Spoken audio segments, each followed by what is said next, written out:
నాయకుడు అనేవాడు కనుక లేకపోతే ఆ టైంలో ఆవేశంతో రగిలిపోయేటటువంటి సైనికుడు కొంత దాడులు చేస్తాడు, అంతే. వ్యూహం ఉండదు. వ్యూహం లేని దాడుల్ని ఈజీగా అణచివేయచ్చు. ఇప్పుడు హెజ్బుల్లా విషయంలో ఇజ్రాయెల్ చేస్తుంది అదే. ప్రత్యర్థి అయినటువంటి హెజ్బుల్లాని గొక్క తిప్పుకోకుండా బాధ వదిలిపెడుతుంది.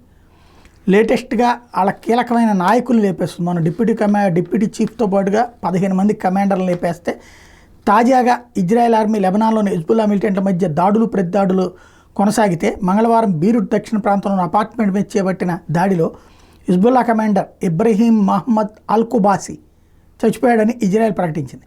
ఇతను హెజ్బుల్లా మిస్సైల్ యూనిట్ చీఫ్గా ఉన్నాడు. కుబైసీతో పాటు హెజ్బుల్లా క్షిపణి రాకెట్ విభాగానికి చెందిన మరికొందరు కూడా పోయారు. ఇజ్రాయెల్ పైకి ఎన్నో ఏళ్లుగా జరుగుతున్న దాడులకి ఇతనే బాధ్యుడు అన్నటువంటిది ఇజ్రాయెల్ ప్రకటించింది. మంగళవారం బీరుట్కి దక్షిణానున్న గటైరీ ప్రాంతం మీద ఇజ్రాయెల్ వైమానిక దాడిలో 6 చచ్చిపోతే 15 మంది గాయపడ్డారు. అదే సమయంలో లెబనాన్ అబ్బాయి మేము చాలా 110 రాకెట్లు వాడామని చెప్పింది. మరొక ఇజ్రాయెల్ యుద్ధ విమానాలు సోమవారం లెబనాన్ వ్యాప్తంగా చేపట్టిన బేకర్ దాడుల్లో చనిపోయిన వాళ్ళు 564. అయితే ఇందులో చిన్నారులు 50 మంది ఉన్నారు, 94 మంది మహిళలు ఉన్నారని లెబనాన్ ఆరోగ్య శాఖ చెప్పడం కామన్. మొన్నటిదాకా గాజా ఆరోగ్య శాఖ చెప్పినట్టే. గాయపడిన 1835 మంది దేశవ్యాప్తంగా 54 ఆసుపత్రుల్లో చేరారు.